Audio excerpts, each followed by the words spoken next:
Hello, everyone. Welcome to the Dreamcatcher podcast, a place where your dreams can find a voice. We all know that if we want to succeed in life, we have to put in the work. But according to my guest today, Christy Whitman, we can turbocharge our efforts if we harness universal forces to achieve our desires. Christy is a transformational leader, celebrity coach, and law of attraction expert, as well as the two-time New York Times bestselling author. Through her classes, meditations, and sessions, she helps clients experience a sense of well-being, abundance, and loving and supportive relationships. During our conversation, Christy shares the fundamental principles of quantum success to make great strides in all areas of our lives, including careers, relationships, and health. She talks about how we can become a vibrational match that aligns with what we want and how to overcome common blocks. If you enjoyed our conversation, please don't forget to like, share, rate, and subscribe to this podcast. Thanks. Hi, Christy. How are you doing today? I'm doing great. Thank you so much for having me here. Oh, thank you for being here. I am very much looking forward to talking to you about some of the ways that we can tap into the universal forces to really create a life that we want. You know, times are tough, Christy, and I think people can really use all the help that they can get. Well, it's all perspective, right? So if we see things as times are tough, and that's what most people are believing right now. But if you look at any time in human history, there's always been something going on. There's always some reason to focus on what's wrong or bad, or there's always an ability to focus on what's good and right. And so when we focus on the doom and the gloom, what's bad and how we can't do this or we can't do that, or all the things that are going on, we feel bad, right? And so it's all what we perceive and what we focus on. And so when we start to focus on what we appreciate and what we're grateful for, and what are the blessings in our lives, and what are the positive aspects about what's happening in our world right now, we have a different perspective, and then we feel better. Yeah, I totally agree. But that's kind of hard to do with all the news that's bombarding us with all these negative headlines. So I think we have to be careful about what kind of media we consume. Absolutely. Yeah. I mean, when you're seeing headlines and when you're online and you're watching news shows and things like that, it's like energy is being deposited into yourself. And if it's one thing to be informed, but it's another thing to be obsessively watching the news and getting involved in the drama of it all. And, I never watch the news, but I always know what's going on. Yeah. Because I either see it in an email or someone's talking about it or someone might mention it to me. And I'm able to allow myself to really connect with what I find important, where I want to put my focus and my energy on the love in my life, the abundance in my life, and not just the doom and the gloom and the drama and the struggle and the chaos and the separation and the fighting and all of that kind of stuff. So it is important, if you look at your brain as like what you feed it, right? It's like what you put in is going to come out, and then law of attraction gives you more of the same. So if we're the ones that have choice, which we do, we have free will as far as where to put our eyes, where to tune our ears, what to put in our mouths. I mean, what to read, what to, focus on, then we get more selective, we get more deliberate, more conscious about what we're focusing on. So that's the first thing, is that we have to be more selective. Yeah, I totally agree. And what you focus on is a big part of what you draw towards you, like the law of attraction, which you're an expert in, the law of manifestation, as you call it. And you've actually written a book on this called Quantum Success, the 7 Essential Laws for a Thriving, Joyful, and Prosperous Relationship with Work and Money. So why don't we get started by talking about those laws? Could you just briefly describe those 7 spiritual laws that you write about in your book? Absolutely. So yeah, it's at the foundation. It's not even just in that book. It's on all the books that I've written and my new book, The Desire Factor, coming out. because 25 years ago, my life was completely changed when I learned about these laws. I completely shifted from a lack mentality into an abundance mentality. And it's changed thousands of, hundreds of thousands of clients' lives, because when you understand the rules of the game, you know how to play it better. And so I like to say that these laws are like having that recipe, set of plans, that blueprint for building a house, for having the rules of the game. And when you know what they are, then you can effectively apply yourself in them by choosing where you're focusing your energy and attention. And then obviously you get the results that you want. So the first law is, and I call these the 7 essential laws, because they're absolutely essential for every single human being to know, to understand, and how to apply. So the first one is law of attraction, which most people, if they're in personal development of any kind, have heard of The Secret, have watched The Secret. It's law of attraction. Sensation, wasn't it, when it came Yeah, out? yeah, exactly. And I love that it came out, because at that point I was coaching people for about 10 years when that was happening. And I had to educate people on law of attraction. Now someone could go, oh, well, law of attraction, I've heard of that, right? Or, oh yeah, I tried law of attraction and it didn't work. Or, yeah, it works for some people, it doesn't work for everybody. But the thing is that it's universal. It works for every single person every single time. So it's not like there's something wrong with the mechanism of law of attraction. It's either giving us what we're asking for or what we're not wanting based on our focus. So either we are repelling things from us, good or bad, or attracting things to us, good or bad, based on our focus and our energy. Because if to have this bigger conversation, we have to understand that, yeah, we're physical.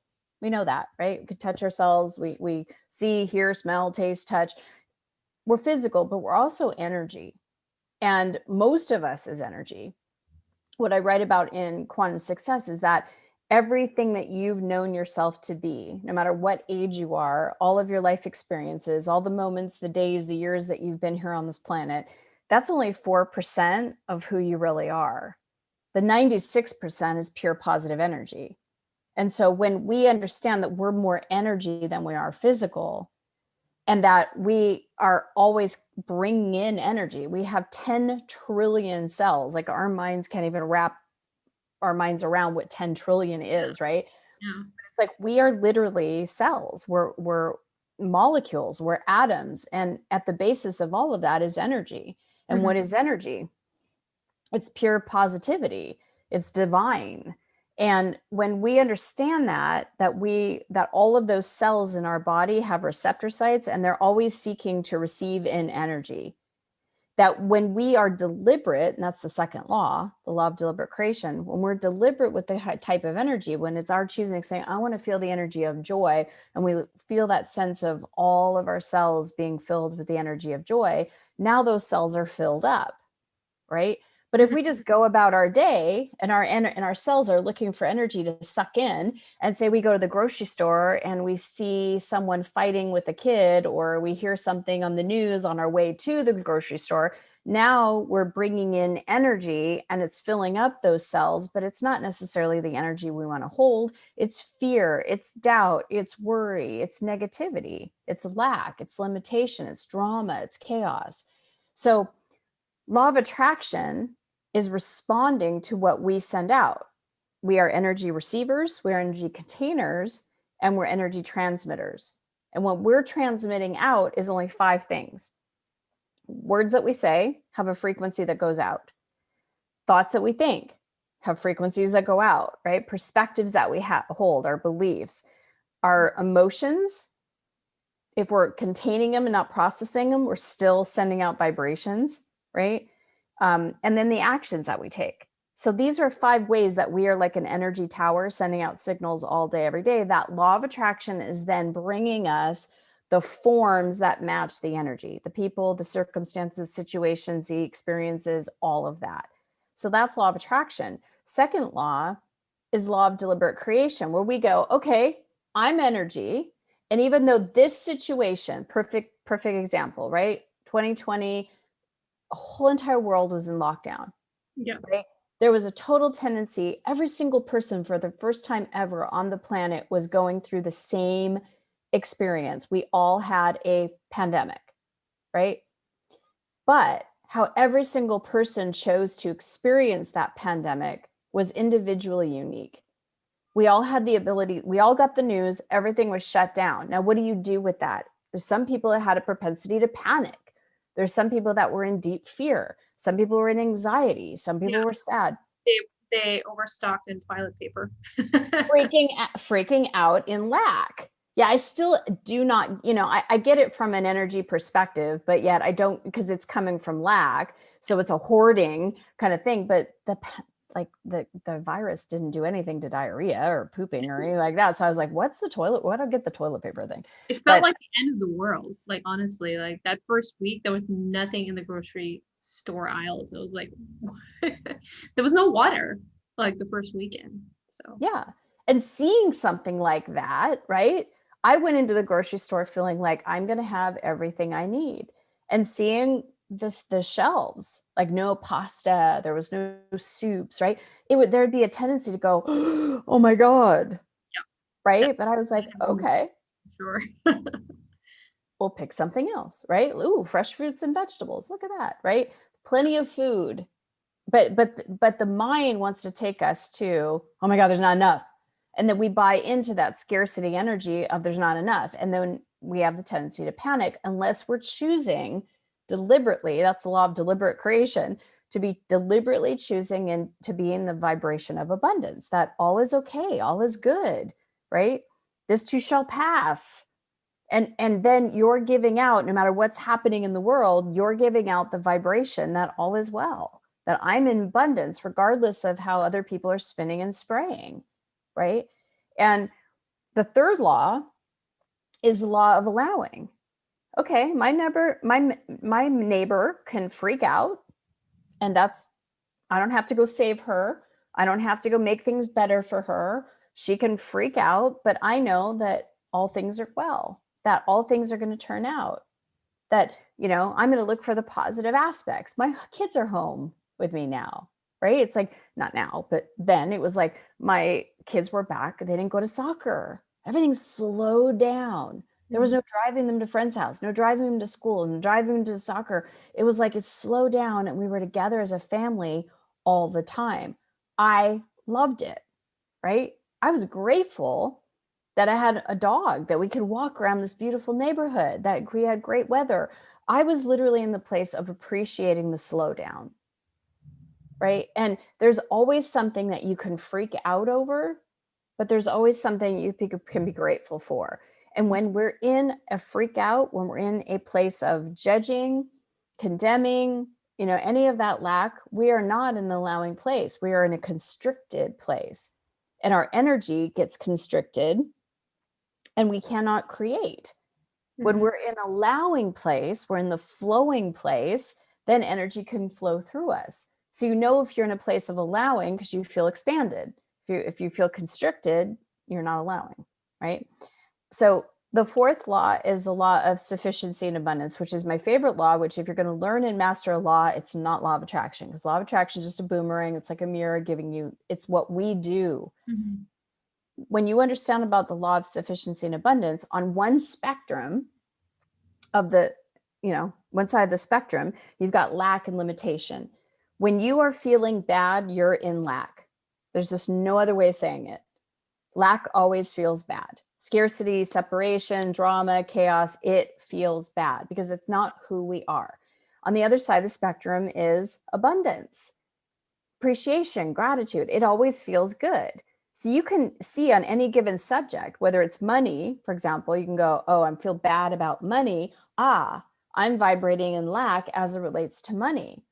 Maybe you're in a positive place with money, but when it comes to relationships, you're like, oh, I suck at love.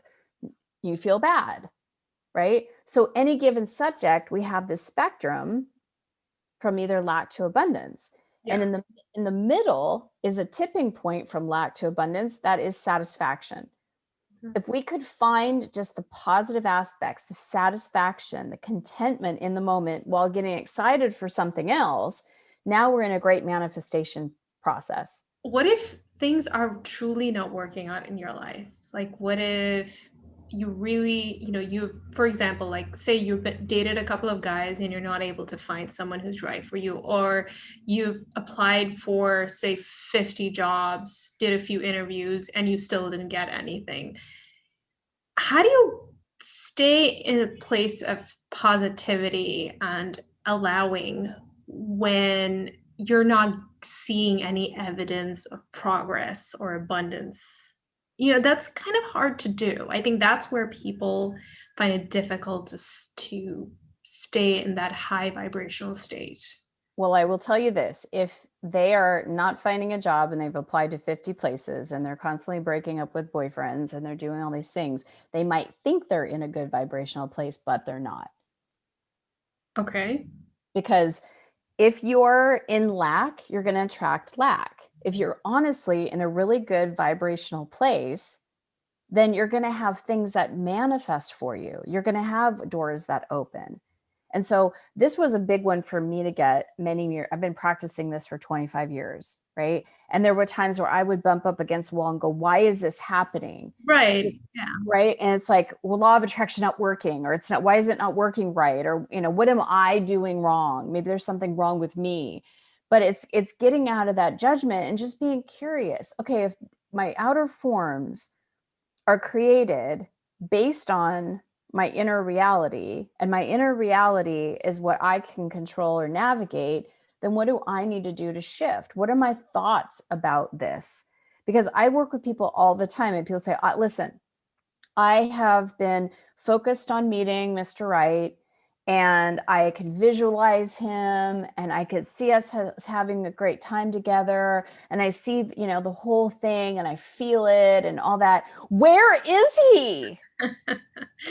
Right? It's like you're in impatience as it relates to that partner. So even though the person, that was I remember this client saying, but no, you don't understand. I've been focused on the positivity, but I'm like, where the heck is he? Shouldn't he be here by now? And I'm like, you have split energy on this subject.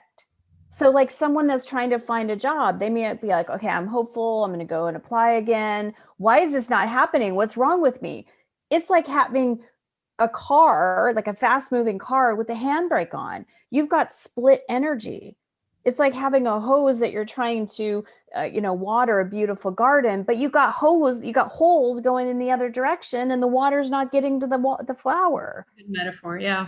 Mm-hmm. Right? It's like the energy is not consistent. It's not flowing in one direction. How do we monitor that, Christy? Because a lot of this is happening on the subconscious level, right? I mean, on the surface, it feels like someone's doing everything right. I mean, they're applying for the jobs, they're very diligent about following up, and they're going on the dating apps, they're going on the website, the dating websites.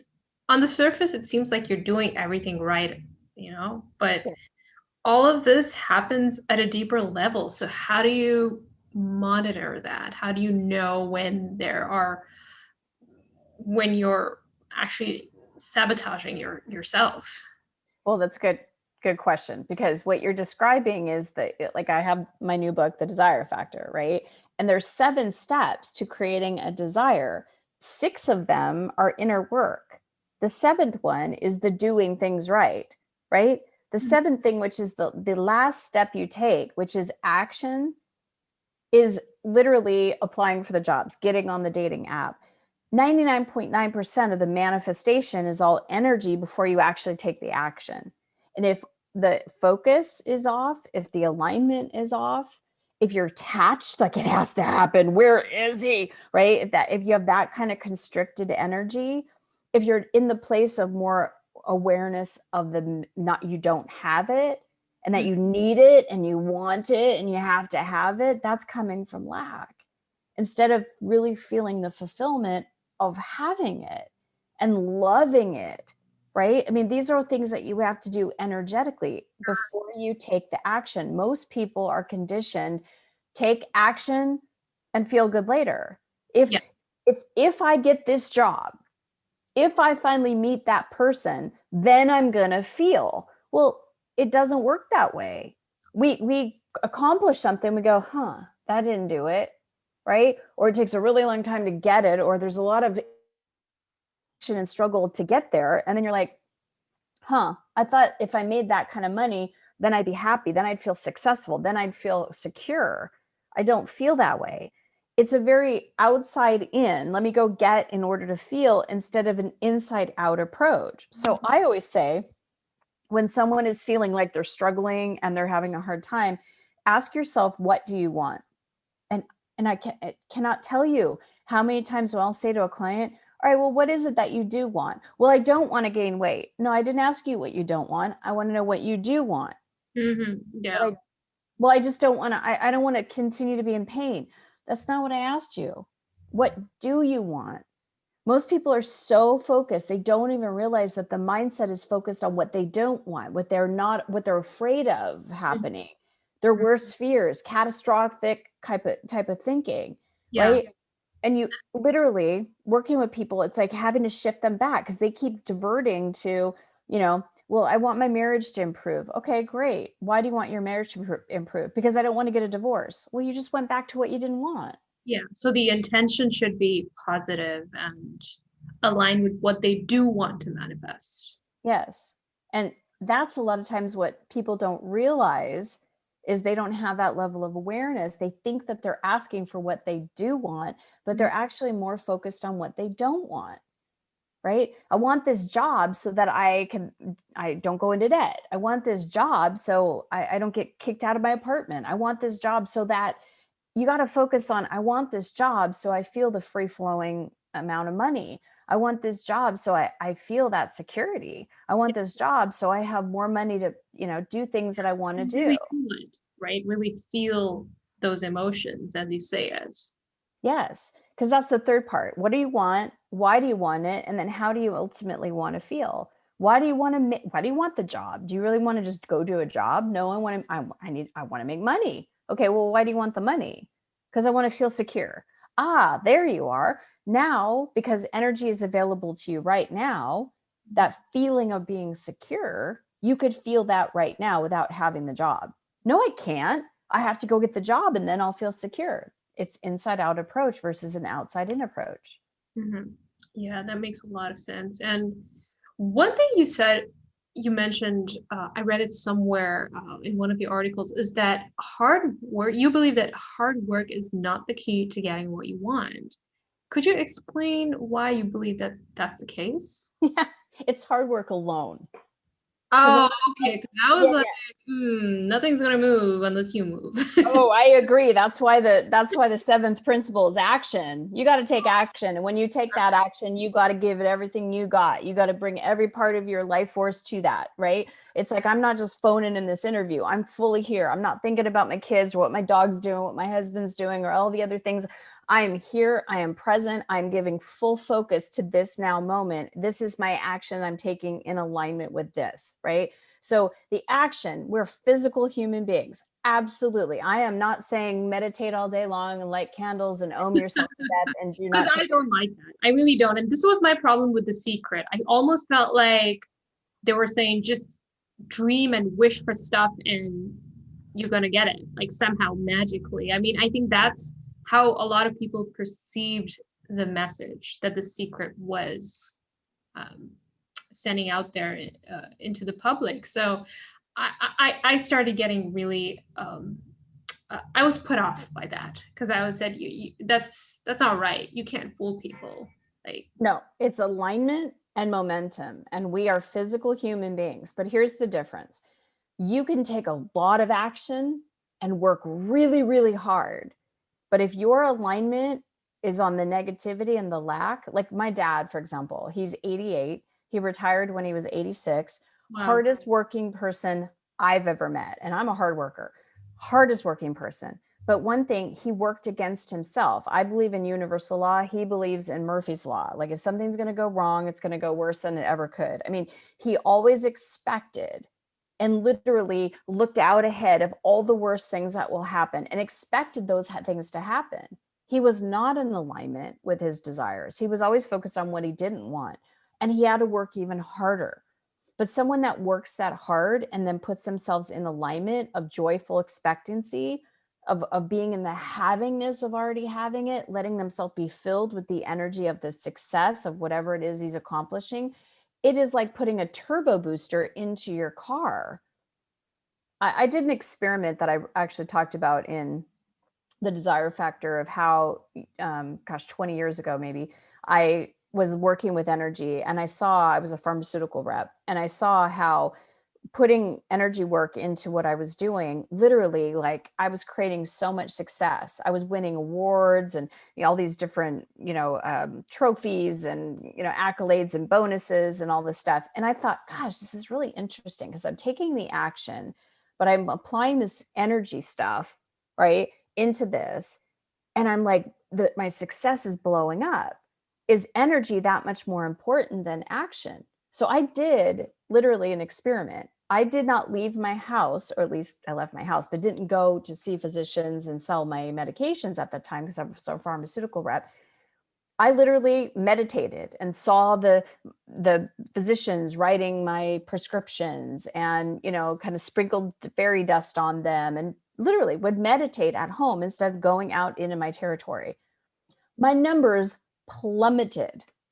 Because I thought, well, if energy is so important, why can't I just sit around and meditate? I don't have to take the action. No, it's both and. We're both and. We're energy and we're physical. So when you're just doing hard work alone, taking action, you're not maximizing what you could be doing. When you're just sitting around oming, you're not maximizing what you can do. It's both. It's taking alignment and then momentum towards your desires. Yeah, I'm glad you cleared that up, because when I read that, I was like, I don't know. I need to clarify this with her. I'm glad you did, because it's Yeah. not just physical action alone. It's not just hard work, Yes. right? Yeah. Okay. So my next question is, how do we get into that high vibe state, and how do we stay in there? Are there any rituals or practices that you can recommend that we do on a regular basis?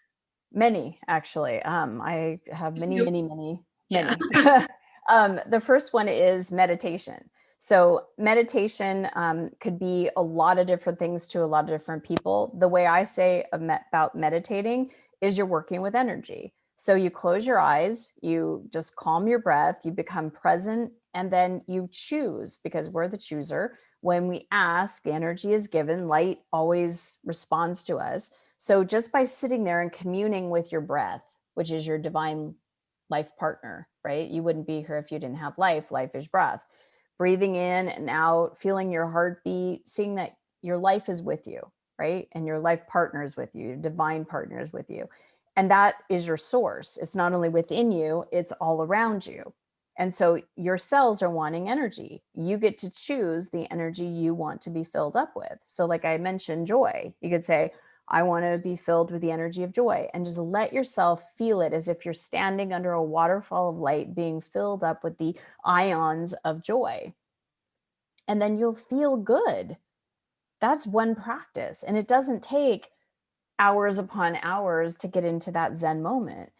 The other thing is understand that contrast happens in our world. It happens with me. We all have minds that focus on, oh my God, what bad thing is coming up ahead. That's how our minds work. They're designed that way, right? To protect us. So we can't kill the mind. We can't kill the ego. We can't. Yeah. And if you're also surrounded by people who think in that way, I mean, I grew up in a house where people were anxious all the time. So Right. that's something I had to kind of, I had to change my wiring, essentially, because I've been so conditioned to think about the worst case scenario. Yes, Yeah. me too. Yeah. Yeah. I mean, I came from, and my parents, God love them, but they are still much like worried about what is going to go wrong or the Yeah. lack of something. Yeah. They're constantly in worry. Yeah. So Yeah. what do you do when you're around in such an environment? I mean, because it's not just your thoughts you have to deal with, it's like the other people around you. Like, even if you're in an office filled with people Yes. who are not very positive. Positive. Yeah. Yeah. Yeah. So it's, again, if you're coming from this conversation, from the very essence of who we are as energy, and if you know yourself to be an energy being where your cells have receptor sites that need to receive an energy, you're either going to be influenced by family, friends, coworkers, their energy, or you can be the influencing energy. How do Mm, you do that? See, got it. Okay. mm, Bringing in the energy. I'll tell you a story. It was around when everybody was in shutdown, and I went and I got my mom and dad some food. I brought them some food at their house. And my mom opened up the door screaming and yelling at my dad. And it was like, this is what the energy that came at me. And I was like, oh my God. It just hit you. Oh yeah. Like a big, you know, and then he's yelling at her, and they're like arguing in front of me, and I'm like, oh my God, I'm 5 again. Right. It was like this moment of just like, I got to get out of here. Right. And so they're bickering, yelling at each other, and finally they start calming down. But I go to sit down and I'm hearing them bicker. Now I started to go into like, oh my God, I hate this. This is so bad. How come they don't understand? They don't, how this isn't love, the judgment. Right. And I'm like, I got to get out of here. What, how long do I have to stay before I leave? And then all of a sudden I just went, wait, choose your energy. So while they're bickering, I literally just felt compassion for myself, felt compassion for the child in me that had to live in a house like that, and felt compassion that I have to see my elderly parents argue with each other like that. And then with that, I started feeling grateful because I have such a beautiful marriage and I have such respect with my husband. And then I started feeling the gratitude and appreciation that my kids don't live in a house like that. And as soon as I was doing that, I was like, oh, I started opening on my heart and I could feel the love come in. As soon as I did that, it was instant. My mom and dad sat at the table and they started talking about funny stories, started talking about my kids, funny things that they did. The energy totally shifted. I was there for like another hour, and I probably had one of the most amazing visits and connections with my parents that I've ever had. Yeah. So you, first of all, you had the awareness to realize what was going on. And secondly, you had the ability to shift your focus. Yes. And I think, yeah. Yeah. And it focuses energy. Yeah. Yeah, that's great.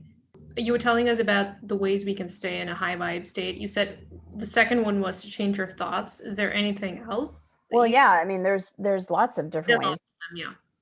Yeah. The words that you say. I created a whole entire program called, you can go to watchyourwords.com. It's a 30-day program because I kept getting asked this for people. It's free.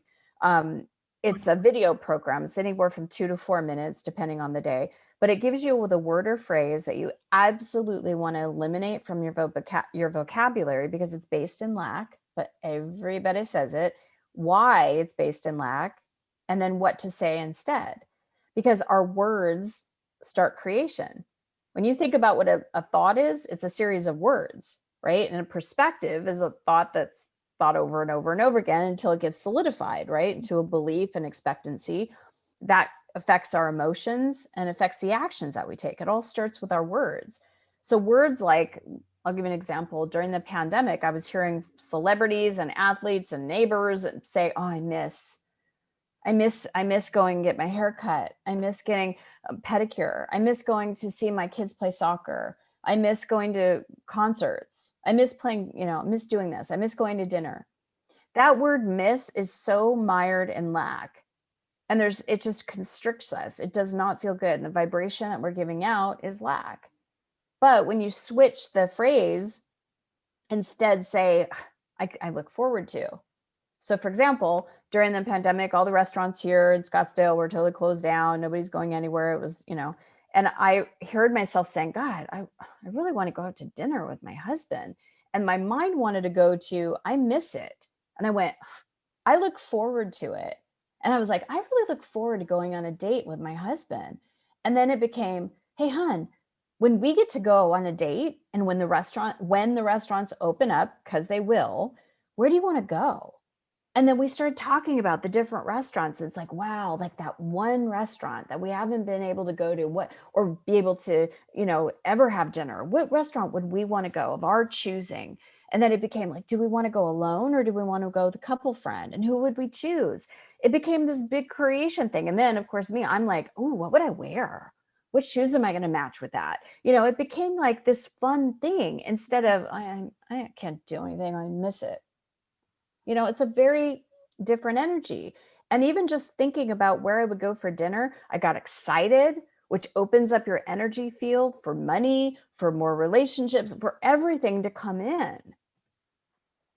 When you constrict, it constricts energy. When you expand, energy flows in, creating other things. Right, right. Yeah. Those are some great suggestions. And what about physical activity? Do you think that also? Movement, movement, meditation, mastery are the three things that are absolutely essential. Let me explain that. Movement. So I'm going to say movement instead of exercise, right? Because people have like this negative, a lot of people have a negative, connotation about exercise. I don't. I love to exercise. I love to move my body. Movement is important because it's a way for us to move our energy. It's a way for us to release the toxic energy. It's like if we have, it's a great way to process stress. Like if we're feeling an emotion of like anger or worry, and when you go run or bike or do Pilates or whatever it is, it's like you're able to release all that stuff, right? Um, you're sweating, you're getting rid of toxins. I mean, movement is so essential. Our bodies want to move. If you look at little kids, you can't stop them from moving. I mean, they're constant in movement, like little kids, not the ones that are like sitting playing video games, like little kids that, their That was natural me. tendency. What? That was me. Me too. But Okay. that was our tendency when we were little, is to move our bodies. We were dancing, we were leaping, we were skipping, we were jumping. We did all those things. Our bodies naturally want to move, and it's a way it moves energy. Meditation, we talked about.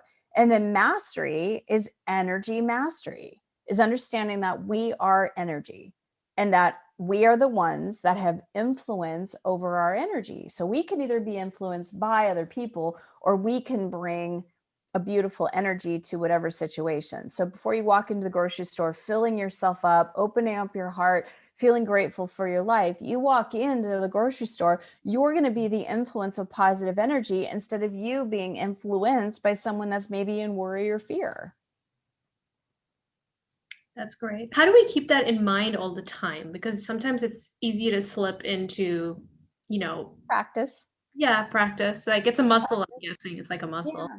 It's Yeah. it's having mentorship. I mean, that's why I coach. So having a coach, that's why coaching, I mean, coaching changed my life when I had my first coach 25 years ago. And when I learned about coaching, and having some type of spiritual mentorship, it's like because we get so tunnel vision in our own lives that we don't see what we don't see. Like we're thinking that, okay, I'm working with law of attraction. I'm thinking I'm speaking what I want, but I'm actually saying what I don't. I'm not even aware of that. Right. So having coaches, having mentorship, having, someone that you, a community even. I know that when I started learning about this, I was on my own. My friends and family, coworkers, nobody was talking about energy. They still don't. It's not like I can have an energy conversation with my mom and my dad, right? It's like that was something was very foreign, and so I didn't have a community, but I built a community of like-minded people now that where we can have these conversations about energy and about mindfulness and things like that. So finding your tribe and finding community, finding a mentor, a coach that can help you and that can support you is really going to help you become, number one, more aware, but help you learn tools to be able to master your own energy and to help you do it so that it becomes second nature. Okay. And I think you have a program for that. I mean, let's first of all, thank you for all those great tips. Those were fantastic. And thank you for simplifying all this potentially complex topic for all of us. So so can people learn more about your programs and books and everything from your website? Your website is christywhitman.com, correct? Correct. Yeah. You can actually go to thedesirefactor.com, and when you pre-order the book, you get about $900 worth of processes and stuff. So immediately when you pre-order the book, you get three guided meditations that are going to help you just feel amazing. And then when the book comes out in April, we start to have a 4-week course that's live in a group community. So you get all that. It's like $900 worth of bonuses for a $15 book. So that's a great place to start. You could go to watchyourwords.com. Like I said, that's a free program. It's a very valuable program to help you, even keep accountable because you get that video every single day. So yeah, I'm on Facebook and Instagram, Christy Whitman 1 Instagram. Perfect. Christy, it was wonderful speaking to you. Thank you so much. Thank you. Appreciate you having me. Of course. You have a wonderful day. Thank you too. Bye.